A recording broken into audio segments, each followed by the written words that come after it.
Hey guys, welcome to this instructional video on how to replace the VANOS solenoids on your F10 BMW N55 engine. So we're going to start up front. We've got two 16mm and two 15mm bolts to take out. Those are holding the strut braces in place. So you can see what I'm doing now, just cracking them open. Then I'm going to go get my electric ratchet to zip these guys out.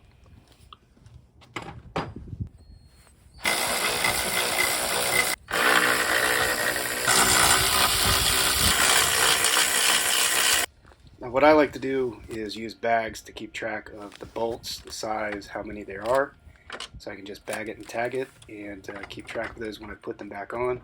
And of course, proper BMW technique, make sure you drop your strut brace right onto the air intake like I did.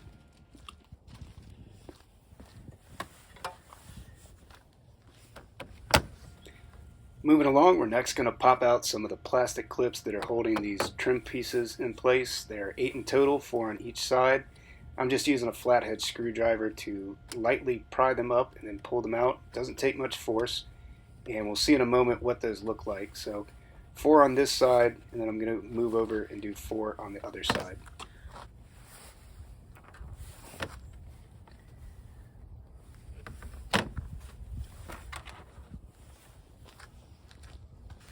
Here's a close-up of those plastic clips. Again, they're pretty lightweight, just need to pop the head up and then pull the rivet itself out.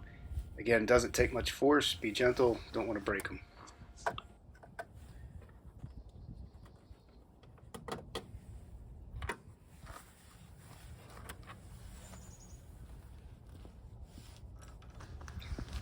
Again, we want to bag it and tag it. You can see that that bag says 6 because I'm reusing it from a previous venture, but it's not 6. No, it's 8. For this next part, we're going to need a T30. That is a Torx 30. There are 6 bolts that we'll need to take out of this cover in the front. There are 2 in the front that have a small washer that's the same diameter as the head of the bolt itself. And then there are 2 bolts on each side, and they have a larger washer. So those 4 bolts are different than the 2 in the front, and that's how you'll keep them separate when we go to put them back in.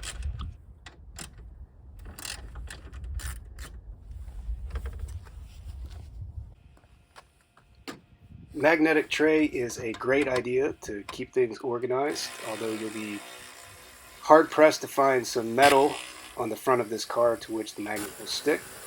But anyway, let's get on with the boom boom stick and take out these bolts.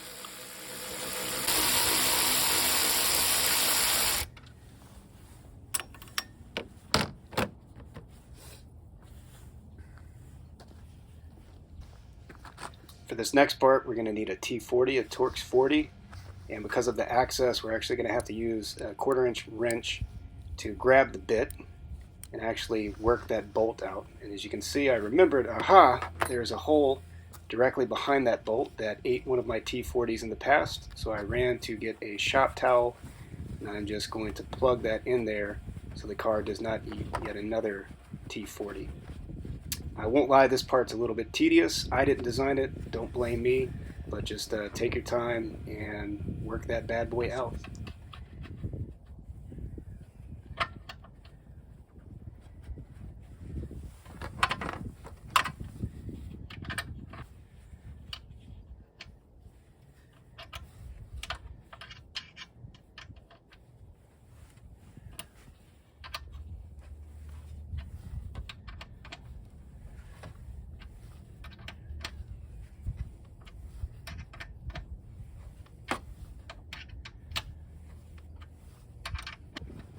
Okay, we've reached the end. I can use my fingers to work the rest of the bolt out. Here's what that bastard looks like. You're probably frustrated right now, so take a break, go grab a beer. Next, we need to get out 4 13mm bolts. There are 2 on each side. Again, I'm just going to crack them open, get them started, and then go and grab the boom boom stick to work these bad boys out.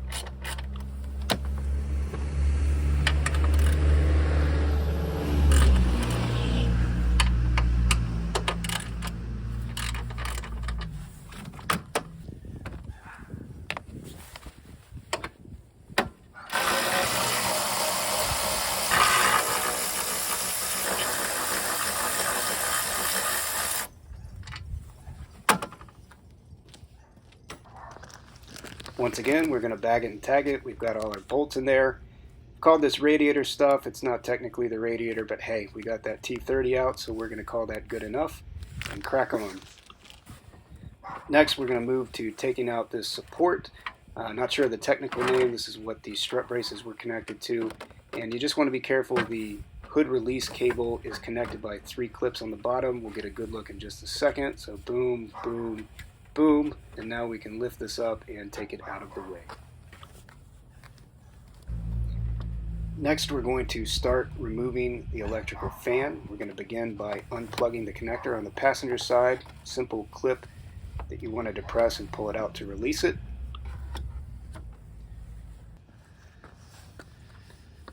Next, we'll need a T30 to unbolt, I believe, a spacer on the driver's side. And I'm using 2 extensions to get to it just to make my life easier. It's not in very tight. I just want to make a note that the spacer itself needs to come out as well. We'll see after I pull the fan out that I hear it drop, and then go dig it out and put it back with the fan. So just keep that in mind.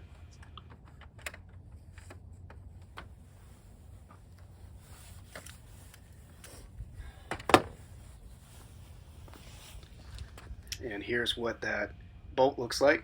Nothing too exciting. Once again, we'll bag it and tag it. I'm reusing this bag, so disregard that, but it's the right size. Next, we have 2 clips, one on each side. I'm using a small flathead screwdriver to depress it and then prop up the fan while I go get another one, depress the clip on the other side, and prop it up so I can start pulling it out. The fan is a little tricky to pull out. It's just tight because of the AC hoses up front, so I'm going to let this video play in real time so you can see. It takes me about a minute to wiggle it out. Rule of thumb, you don't want to force it. Just take your time, make sure the cables are out of the way, and you'll see me checking those hoses just to move them away from the fan, slowly pull it up, and then little by little work the fan out. So again, don't rush, don't try and force it. Just keep an eye on the hoses and slowly work it out.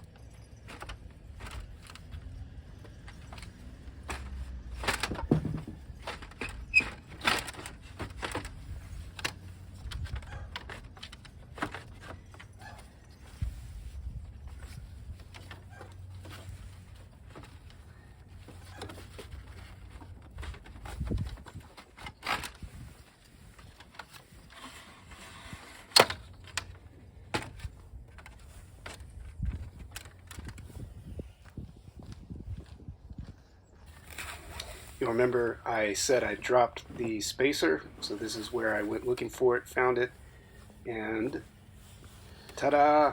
Here it is. So this is what you want to take out before you pull the fan out. And it goes right here. You can see there's a little notch that matches up with the bottom of the spacer, so you can't put it back in the wrong way.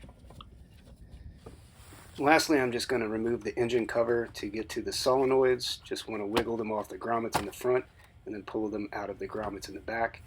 And just keep an eye on those because those guys like to run away. So just pull it off and put it back there.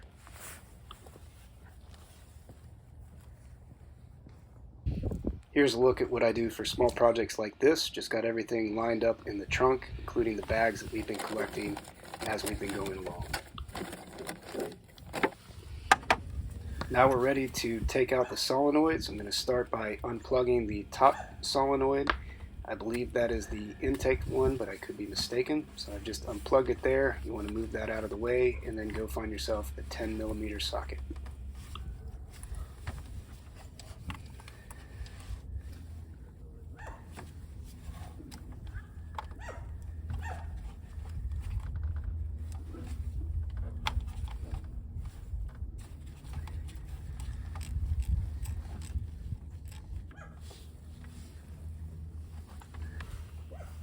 Here's a closer look at that 10mm. You can see this guy's covered in a pretty good layer of shmoo. We're going to wipe him off, and don't worry, we're going to clean him up before we stick him back in there. It's a little guy, so make sure you put that somewhere safe. You definitely don't want to drop this or lose it. For the record, I do not endorse using this technique, but in fairness, I'm replacing the solenoids, so I don't really care if I damage them. But before we move on, I just have to do a replay on that. That's pretty hilarious.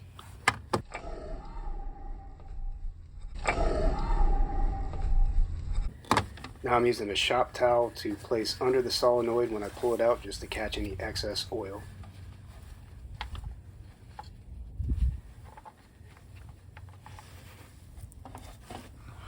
Here's a closer look at the first solenoid. We're going to move on to the next solenoid, starting with the clip. Now this one did give me a little trouble, but it's the same as the top. Just to press the quick release button, slide it back. I did that so I could get better access to the 10mm bolt.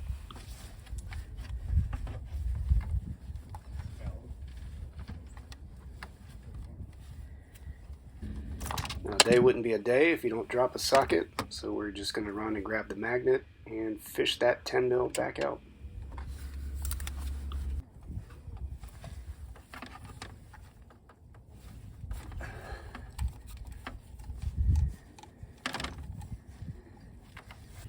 Here's a look at the other 10mm, a little less shmoo. And I didn't even bother with the second solenoid, I just grabbed a big mamma jamma and pried that sucker out.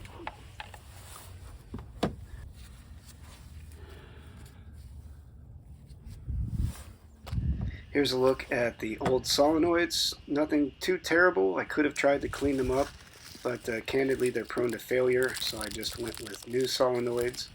And you can see that they do come with new O-rings as well. Here they are side by side, and a closer look at where the solenoids are on the block. You can see that's dirty, so we're definitely going to clean that up before we stick the new solenoids in. Nothing too crazy, just giving it a good wipe down with a shop cloth, a little bit of brake cleaner, just cleaning up that area.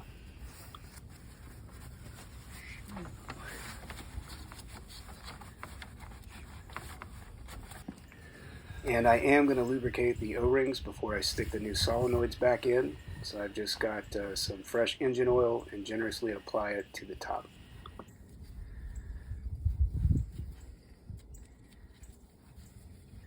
Just one thing to keep in mind when you reinsert the solenoid, you want to line the bolt hole on the clip to the bolt hole on the block.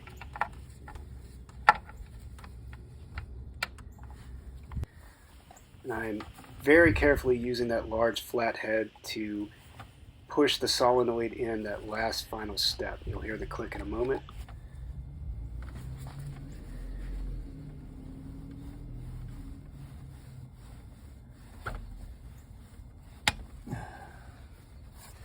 Now I do want to clarify that I was pressing on the metal clip and not the plastic tip of the solenoid.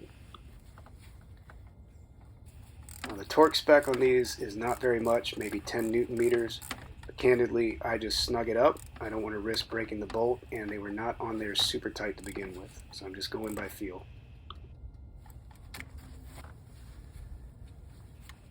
And lastly, we just want to reinsert the plug.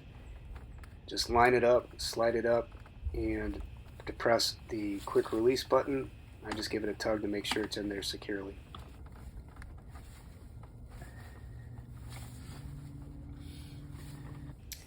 Now, you wouldn't believe this, but the next solenoid is pretty much like the first. So again, we're going to lubricate that O-ring, and then we're going to line it up.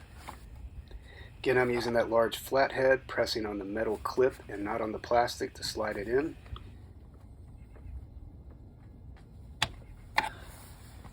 And here we go. Wait a minute. Whoop, whoop, whoop. Nope. Last minute, I decided for the sideways European approach. And again, just snugging it up. Of course, the last step, we do want to reinsert the plug. So just line it up with the solenoid, depress the quick release button, and slide it up.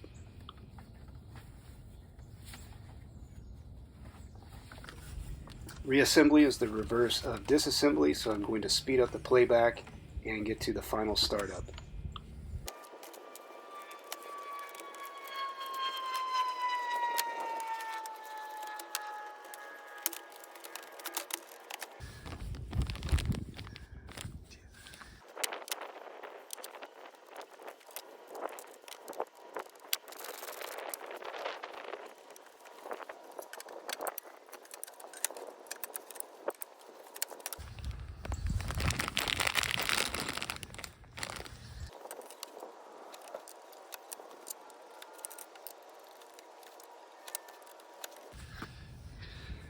Some primitive mechanic sign language.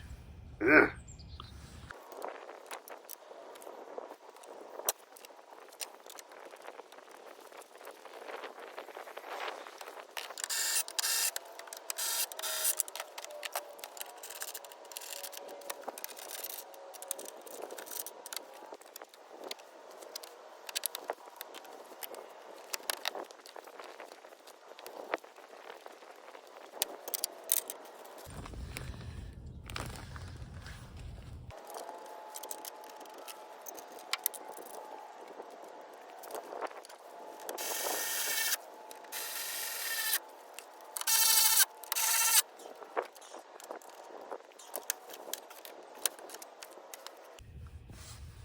All right, the moment of truth. Ignition, idle is good, check engine goes away. Sounds good. Sounds damn good actually for 105,000 miles, if I do say so myself. All is well, the idle is starting to come down. And that is a job done. All right, it's Miller time. See you in the next one.